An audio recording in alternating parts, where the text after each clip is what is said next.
नमस्कार, मैं अशोक कुमार पांडे और स्वागत है आपका टीसीएच पर।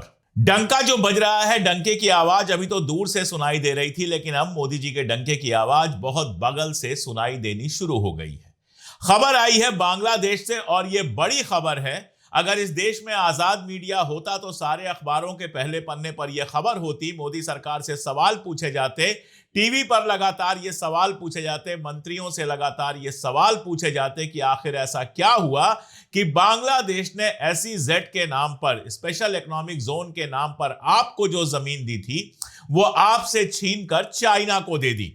जहां आपका एसईजेड बनना था, जहां पर आपकी कंपनियां लगनी थी, आपकी फैक्ट्रियां लगनी थी, यानी भारत की फैक्ट्रियां लगनी थी, वहां अब चाइना ड्रोन बनाएगा। और चाइना सिर्फ ड्रोन बनाएगा नहीं, चाइना ड्रोन बनाने की टेक्नोलॉजी बांग्लादेश को देगा ताकि बांग्लादेश भी ड्रोन बना सके। यानी भारत और पाकिस्तान के अलावा अब इस इलाके का, साउथ एशिया का वो तीसरा देश बन जाएगा जो ड्रोन बनाएगा। और याद रखिए, ये ड्रोन की टेक्नोलॉजी दे रहा है चाइना। चाइना को वो जमीन बांग्लादेश दे रहा है ड्रोन बनाने के लिए। तो एक लाइन की खबर यह है कि जो जमीन आपको दी थी बांग्लादेश ने, भारत से छीनकर वो जमीन चाइना को दे दी है। और इस खबर के साथ जोड़कर कुछ और चीजें आप देख लीजिए तो मामला आपके समझ में आ जाएगा।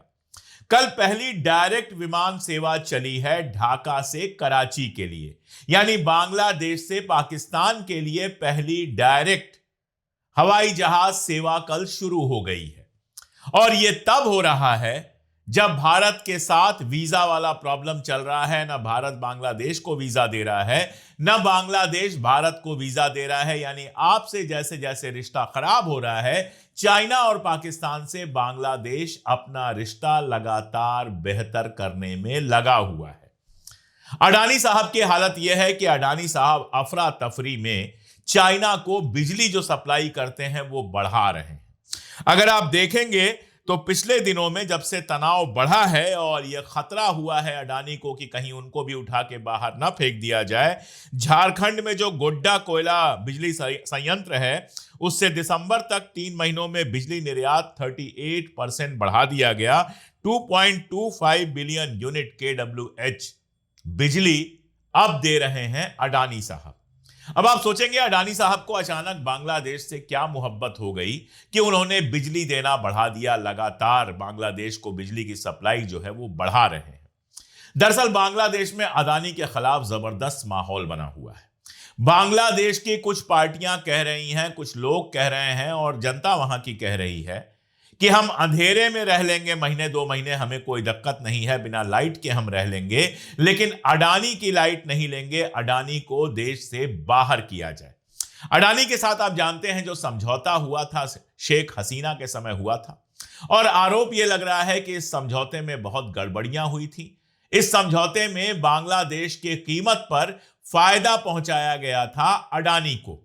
अडानी के ऊपर विदेशों में करप्शन के चार्ज पहले भी कई बार लगे हैं। आप जानते हैं ऑस्ट्रेलिया में लगा है, कीनिया से आप जानते हैं कैसे एक ही दिन में अडानी को बाहर फेंक दिया गया, उनकी सारी परियोजनाएं बंद कर दी गई। अमेरिका में करप्शन का चार्ज लगा है जिसको लेकर अब वो भी कोर्ट में गए हैं। कोर्ट में जाने का मामला तब हुआ जब भारत सरकार उनके पास जो कागज पहुंचाना था, समन पहुंचाना था, नहीं पहुंचा रही थी, तो वहां डिमांड की गई कि ईमेल से समन भेजा जाए ताकि ये मना ना कर सकें कि हमें समन नहीं मिला है। उसके बाद ये भाग के कोर्ट में गए हुए हैं। लेकिन अडानी का अमेरिका मसला अभी बड़ा मुद्दा नहीं है। बस मैं ये बता रहा हूं कि अडानी के ऊपर करप्शन के बहुत सारे आरोप देश के बाहर लगे हैं, लगे तो देश के भीतर भी हैं, लेकिन देश के भीतर निपटा दिया जाता है। देश के भीतर अगर जज उनके खिलाफ फैसला दे दे तो उसका ट्रांसफर हो जाता है। कई बार मैं राजस्थान का जयपुर वाला किस्सा आपको सुना चुका हूं। और ऐसे ही आरोप बांग्लादेश में उनके खिलाफ लग रहे हैं कि ये जो डील हुई थी उसमें बड़ा करप्शन हुआ था, और इसीलिए बांग्लादेश में माहौल बन रहा है कि अडानी को वहां से बाहर निकाला जाए, अडानी के साथ जो समझौता हुआ है वो रद्द किया जाए। और देखिए, मोदी जी ने ऐसा किया है कि अडानी का मतलब भारत हो गया है, तो भारत के साथ संबंध खराब होंगे तो वैसे भी अडानी को झेलना पड़ेगा, क्योंकि भारत के साथ संबंध अच्छे होते हैं तो माल भी अडानी ही बनाते हैं। तो वहां एक बवाल चल रहा है कि अडानी को बाहर किया जाए। अडानी बाहर जाएं, हम बिना लाइट के रह लेंगे, हम अंधेरे में रह लेंगे, हम लाइट का कोई अल्टरनेटिव इंतजाम कर लेंगे, लेकिन अडानी के साथ जो समझौता है उसको किसी भी हद तक रद्द किया जाए। और इसीलिए आप देख रहे हैं कि बिजली का प्रोडक्शन बढ़ाने के लिए बांग्लादेश कोयले का इंपोर्ट कर रहा है, वो लगातार बढ़ा रहा है, यानी बिजली के क्षेत्र में खुद मुख्तार होने की कोशिश कर रहा है। 2025 में अगर आप देखेंगे तो कोयले का जो इंपोर्ट है वो 35% बढ़ के 1.73 करोड़ टन पर चला गया, जो वहां के लिए रिकॉर्ड है, नया रिकॉर्ड है। यानी बांग्लादेश अपनी बिजली बनाना चाह रहा है ताकि अडानी को बाहर निकाला जा सके। असल में चाइना और बांग्लादेश के बीच में रिश्ता लगातार मजबूत हो रहा है, ये बात हम पहले भी बता चुके हैं। अक्टूबर 2025 की बात करें तो चाइना के साथ J-10CE multi roller fighter jet की खरीदी को मंजूरी दे गई। ये जो जहाज हैं, मल्टी रोल फाइटर जेट जो हैं, ये 20 विमान मिलने हैं, 20 जहाज मिलने हैं और 2027 तक ये जहाज बांग्लादेश की फ्लीट में शामिल हो जाएंगे, बांग्लादेश की एयरफोर्स को मिल जाएंगे।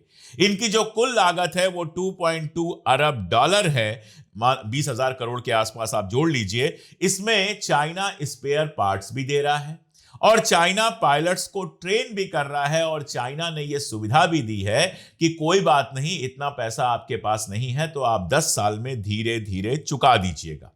इसके अलावा जो J-10C फाइटर जेट्स दे रहा है उसके लिए बांग्लादेशी पायलट्स चाइना में जाकर ट्रेनिंग ले रहे हैं। यानी आप देखिए, ट्रेनिंग दे रहे हैं, स्पेयर पार्ट्स दे रहे हैं, टेक्नोलॉजी दे देंगे और उधार पर यह जहाज चाइना दे रहा है बांग्लादेश को। अब आप मुझे यह बताइए कि बांग्लादेश को खतरा किससे है? अगर बांग्लादेश का आप नक्शा देखेंगे तो बांग्लादेश के सबसे करीब जो देश है वो भारत है, और कोई देश ऐसा नहीं है जो बांग्लादेश के ऊपर हमला कर सकता हो। मालदीव हमला करेगा नहीं, ईस्ट की कंट्रीज करेंगी नहीं, श्रीलंका उतनी दूर से हमला करने क्यों आएगा? किसी की बांग्लादेश के साथ कोई दुश्मनी नहीं है। तो यह जहाज जो बांग्लादेश ले रहा है, किसके लिए ले रहा है आप समझ सकते हैं। बांग्लादेश को अपनी एयरफोर्स और आर्मी क्यों मजबूत करनी पड़ रही है यह आप समझ सकते हैं, और यह भारत के लिए खतरे की घंटी है। यह अभी तक का आप देखेंगे तो जेट का सबसे बड़ा सौदा है। इसके अलावा चटगांव में ड्रोन प्लांट बन रहा है। यह जो जमीन SEZ में दी गई थी भारत को, भारत से छीनकर चाइना को दी गई है, यहां पर ड्रोन प्लांट बन रहा है। यानी ड्रोन प्लांट जो हैं वो लग रहे हैं बांग्लादेश में। बांग्लादेश अपना ड्रोन बना रहा है चाइना की सहायता से।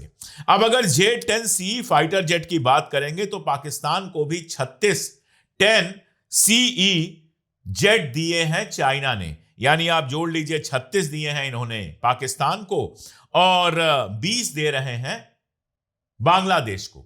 तो भारत के बाएं और दाएं 56 जेट तैयार हैं बांग्लादेश और पाकिस्तान के। ड्रोन बन रहे हैं। पाकिस्तान पहले ही ड्रोन बनाता है, टर्की उसको ड्रोन देता है। ऑपरेशन सिंदूर के दौरान हमने देखा था कि ड्रोन्स किस तरह से इस्तेमाल किए थे पाकिस्तान ने, हमारी सीमा के अंदर तक ड्रोन्स आए थे। इधर बांग्लादेश ड्रोन बना रहा है। अब आपने बांग्लादेश का नक्शा तो देखा ही है, भारत के नक्शे का जरा तसव्वुर कीजिए। बाईं तरफ पाकिस्तान, दाहिनी तरफ बांग्लादेश और नॉर्थ पूरा घिरा हुआ है चाइना से। चाइना के साथ पाकिस्तान के रिश्ते पहले से अच्छे हैं, अब चाइना के रिश्ते बांग्लादेश के साथ अच्छे हो रहे हैं। और यह बात मैं आपको कई बार बता चुका हूं कि बांग्लादेश और चाइना के बीच में भारत की बहुत छोटी सी पट्टी जाती है, चिकन नेक जैसी स्थिति बनती है। उसकी सुरक्षा के लिए भारत ने पर्याप्त इंतजाम किए हैं।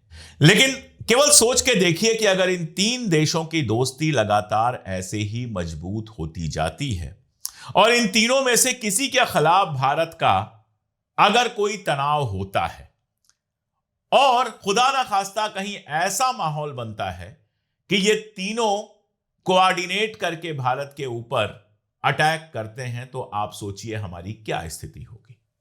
यही वजह है कि इंदिरा गांधी के जमाने से बांग्लादेश के साथ हमारे रिश्ते हमेशा बहुत अच्छे रहे और चाइना के साथ हमने हमेशा वर्किंग रिलेशन रखा ताकि इस इलाके में हमें कोई दिक्कत ना हो। मैं बार बार ये बात याद दिलाता हूं कि 1971 में पाकिस्तान चाहता यही था कि उस तरफ से चाइना भी अटैक कर दे और भारत फंस जाए, लेकिन चाइना ने अटैक नहीं किया, क्योंकि एक तो रशिया के साथ हमारे रिश्ते बहुत अच्छे थे और चाइना के साथ भी हमारे कोई रिश्ते खराब नहीं थे।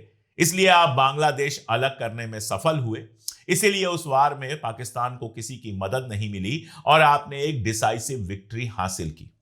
लेकिन अब जो हालात बन रहे हैं, नरेंद्र मोदी की विदेश नीतियों ने जो हालात बनाए हैं, बाहर का तो छोड़ दीजिए, दूर दराज का आप छोड़ दीजिए, बात होती ही रहती है।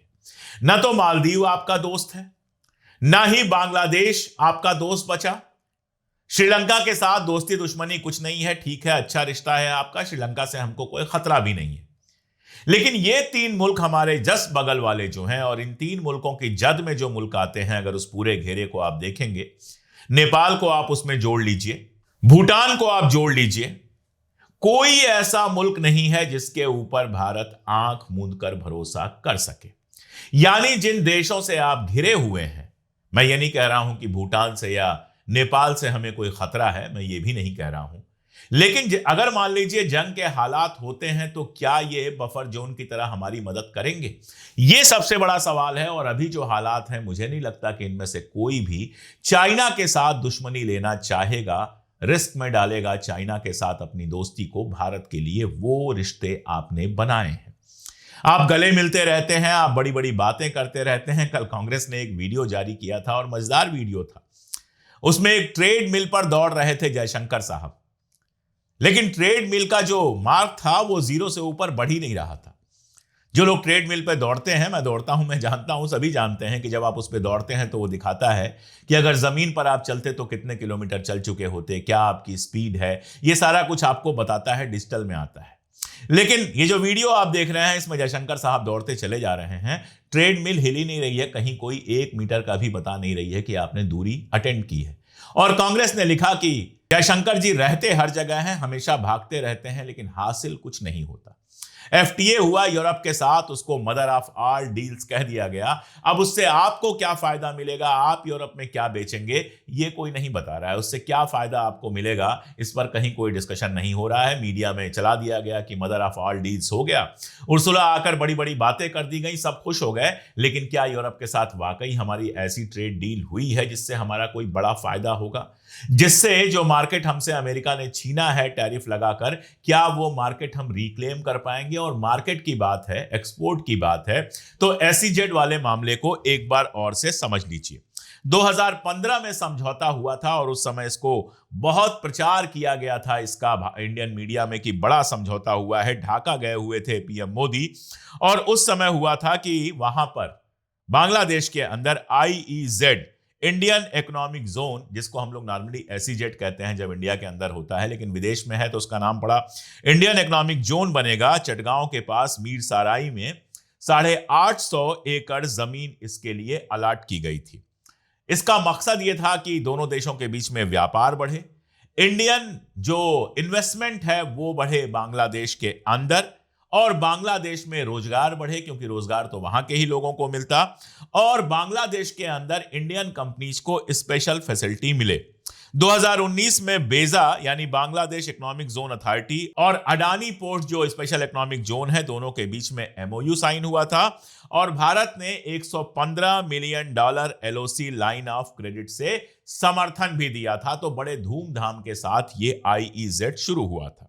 यहां होना यह था कि यहां पर भारतीय कंपनियां आराम से फैक्ट्रियां लगा पाती, वहां उनको टैक्स पर छूट मिलती, इंपोर्ट पर ड्यूटी नहीं लगती, वैट फ्री बिजली, गैस, पानी, डिविडेंड टैक्स छूट और दूसरे फिस्कल इंसेंटिव्स मिलते। मोटा मोटी ये सब होता और बड़ी बात यह थी कि वहां पर जो कुछ भारतीय कंपनियां बनाती उसका 85% बांग्लादेश खरीदता, तो जाहिर तौर पर आपका एक्सपोर्ट बढ़ता और बांग्लादेश के लिए भी आसानी होती, वो सस्ता इंपोर्ट होता, क्योंकि जिसको कहते हैं ट्रांसपोर्ट कास्ट वो जीरो हो जाती। तो ये दोनों देशों के लिए बहुत बेहतर था। लेकिन हुआ ये कि एलओसी फंड जो दिया गया था $115 मिलियन, आपने बात तो कर दी थी लेकिन इसका सिर्फ 1% खर्च हुआ। जो इंडियन ठेकेदार थे उन्होंने भी कोई खास रुचि नहीं दिखाई और सरकार भी साइन करके मस्त हो गई। उसके बाद शेख हसीना हट जाती हैं, शेख हसीना को भारत में शरण दी जाती है और उसके बाद से ही समझिए कि ये जो आईईजेड है इसका पूरा प्रोजेक्ट खटाई में पड़ा हुआ। और फाइनली जब 2024 में शेख हसीना हटी तो अक्टूबर तक इस पर बैन कर दिया गया था कि अक्टूबर तक आगे कोई कार्रवाई नहीं होगी। और जनवरी 2026 में आकर बेजा के BEZ जो बांग्लादेश इकोनॉमिक जोन अथॉरिटी है, उसके जो एग्जीक्यूटिव चेयरमैन है चौधरी आशिक महमूद बिन हारून, उन्होंने एक प्रेस कॉन्फ्रेंस किया और कहा कि मीर साराई की ये जमीन जो पहले भारत को दी गई थी, अब हम चाइना को दे रहे हैं। चाइना यहां पर ड्रोन बनाने की कंपनी डालेगा, हमें भी ड्रोन बनाना सिखाएगा, टेक्नोलॉजी भी देगा, और इस तरह से बांग्लादेश साउथ एशिया में ड्रोन बनाने वाला तीसरा देश बन जाएगा। अब अगर इस पूरी कहानी को अगर शॉर्ट में समझा जाए तो सारा मसला यह है कि बांग्लादेश आपसे दूर होकर लगातार चाइना के पास जा रहा है। शेख हसीना का जो यहां पर एक प्रेस कॉन्फ्रेंस उनकी हुई, उसके बाद बांग्लादेश की जो सरकार है वो और ज्यादा गुस्से में है और भारत से अपनी दूरियां लगातार बढ़ा रही है। तो बांग्लादेश हमसे दूर गया। मालदीव में जो हुआ वो आपको पता है। नेपाल की सरकार चाइना से ज्यादा बेहतर रिश्ता चाहती है। भूटान की सरकार चाइना से बेहतर रिश्ता चाहती है। पाकिस्तान बांग्लादेश का ऑल वेदर फ्रेंड है। आप अफगानिस्तान से दोस्ती बनाने के चक्कर में थे, उस पर जितना कम कहा जाए उतना बेहतर है। ईरान के राष्ट्रपति पाकिस्तान आते हैं लेकिन हिंदुस्तान नहीं आते हैं, क्योंकि उनको पता है हिंदुस्तान से बड़ा सपोर्ट नहीं मिलना है। हालांकि ह्यूमन राइट वाले मामले पर यूएन में भारत ने उनको सपोर्ट दिया, लेकिन उसके अलावा कोई सपोर्ट नहीं मिलना है। भारत के प्रधानमंत्री अगले महीने इजराइल जा रहे हैं, तो मिडिल ईस्ट में आपकी क्या स्थिति होगी या क्या है वो आप अच्छी तरह से समझ सकते हैं। अमेरिका रोज गालियां दे रहा है, जब जो चाहे वो कहता है। एक बार कह देता है मेरे बड़े अच्छे दोस्त हैं और उसके बाद जूते बरसाता रहता है। यूरोप के साथ FTA करके आप बहुत खुश हैं, लेकिन उसमें भारत को कुछ हासिल नहीं होना है।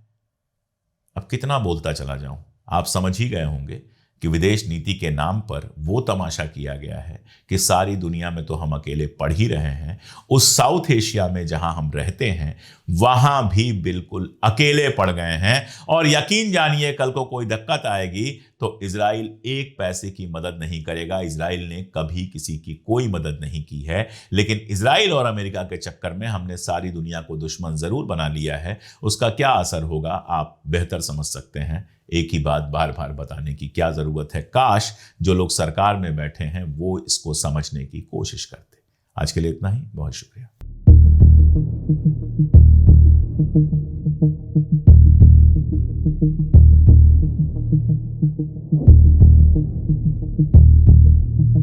Thank you.